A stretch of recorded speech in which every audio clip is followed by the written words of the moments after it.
નમસ્કાર. અંગ્રેજી ગ્રામરની દુનિયામાં આપનું સ્વાગત છે. ઘણા લોકોને છે ને આ ક્રિયાપદ એટલે કે વર્બ્સ બહુ અઘરા લાગે છે. પણ સાચું કહું તો એવું બિલકુલ નથી. આજે આપણે વર્બ્સને એટલી સરળ રીતે સમજીશું ને કે પછી ક્યારે કોઈ કન્ફ્યુઝન નહીં રહે. તો ચાલો શરૂ કરીએ. સારું, તો શરૂઆત એક સવાલથી કરીએ. જરા વિચારો, કોઈ પણ વાક્યમાં સૌથી અગત્યનો શબ્દ કયો હોય છે? થોડો વિચાર કરો. જો મનમાં જવાબ ક્રિયાપદ એટલે કે વર્બ આવ્યો હોય તો એકદમ સાચો છે. કારણ કે વર્બ વગર તો વાક્ય બની જ ના શકે. એ તો વાક્યનો જીવ છે. આજે આપણે શું શું જોવાના છે એની એક ઝલક જોઈ લઈએ. આપણે ક્રિયાપદના પાયાથી શરૂ કરીને એના મુખ્ય અને સહાયક પ્રકારો જોઈશું. પછી ક્રિયા અને સ્થિતિ બતાવતા ક્રિયાપદો વિશે જાણીશું. કર્મ સાથે અને કર્મ વગર એ શું છે એ સમજીશું. અને છેલ્લે થોડું ઊંડાણમાં જઈને બીજા પ્રકારો પણ જોઈશું. અને હા, અંતમાં એક ખાસ ટૂલકીટ પણ છે. તો ચાલો સીધા પહેલા મુદ્દા પર જઈએ. ક્રિયાપદને વાક્યનો આધાર કેમ કહેવાય છે? આ કોન્સેપ્ટ જો સમજાઈ ગયો ને તો સમજો કે અડધું કામ તો અહીં થઈ ગયું. તો આખરે આ વર્બ છે શું? જુઓ, એકદમ સરળ ભાષામાં વર્બ એવો શબ્દ છે જે કોઈ કામ, કોઈ ક્રિયા, કોઈની હાલત કે પછી કોઈ સ્થિતિ બતાવે. જેમ કે રામ પ્લેઝ ક્રિકેટ. આમાં પ્લેઝ શું છે? રમવાની ક્રિયા છે, રાઈટ? અથવા બીજું ઉદાહરણ લઈએ. She is happy. અહીં ઇઝ શું છે? એ ખુશ હોવાની એક સ્થિતિ બતાવે છે. વિચારો, આ શબ્દો વગર વાક્યો કેવા અધૂરા લાગે. હવે વર્બને વાક્યોમાંથી શોધવાની એકદમ સહેલી રીત. બસ વાક્યને એક સવાલ પૂછવાનો. શું કરે છે? જે શબ્દ આ સવાલનો જવાબ આપે બસ એ જ આપણો વર્બ.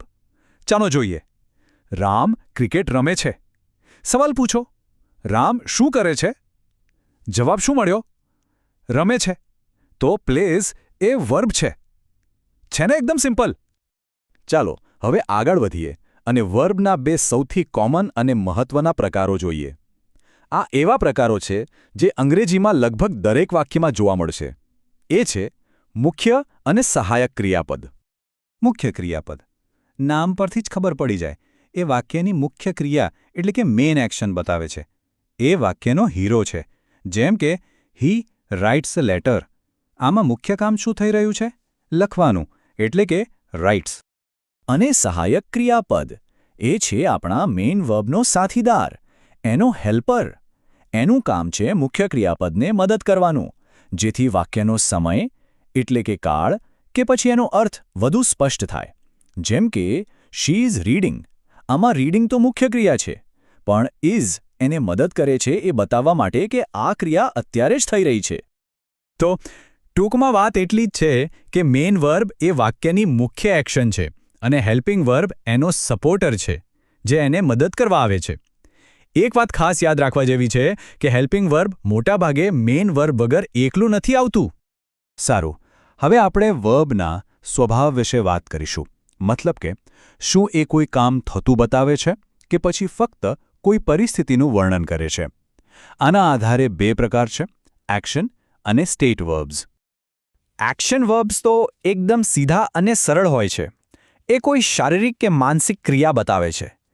જેમ કે દોડવું એટલે કે રન, લખવું એટલે કે રાઇટ, કૂદવું એટલે કે જમ્પ.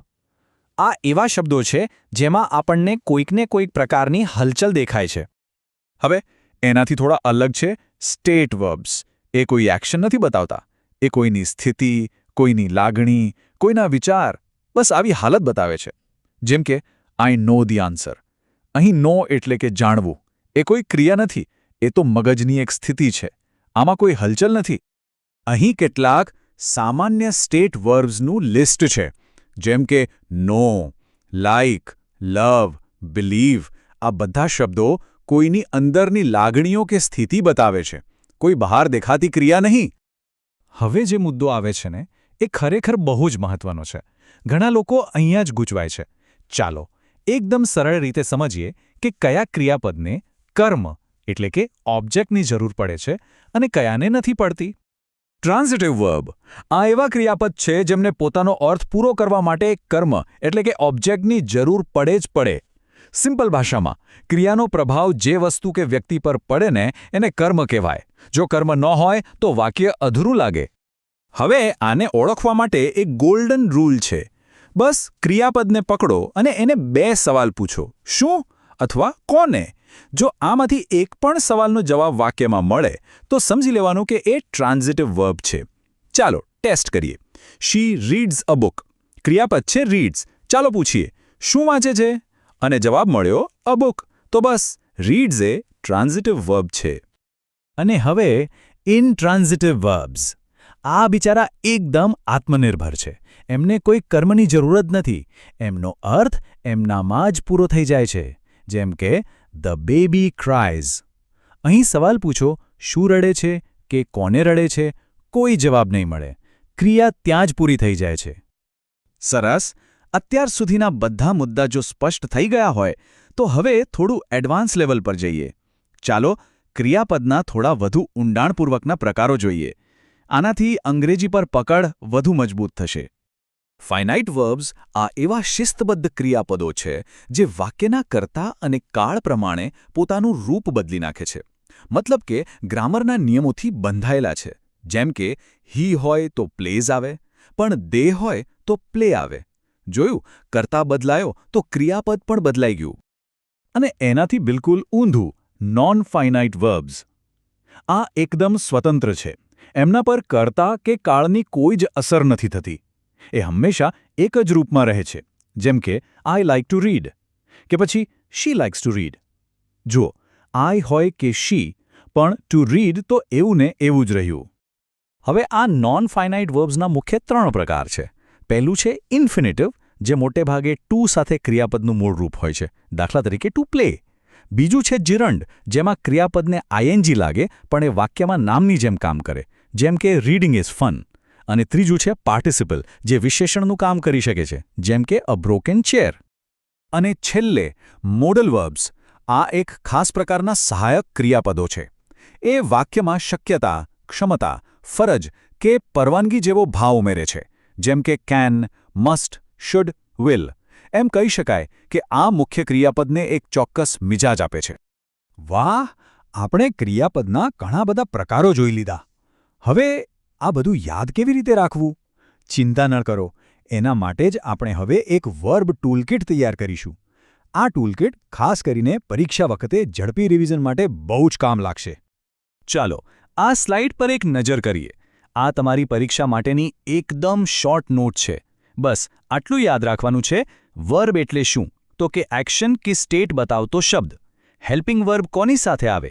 હંમેશા મેઇન વર્બ સાથે. અને પેલો ગોલ્ડન રૂલ, જો વાક્યમાં ઓબ્જેક્ટ હોય તો ટ્રાન્ઝિટિવ વર્બ અને ન હોય તો ઇન્ટ્રાન્ઝિટિવ.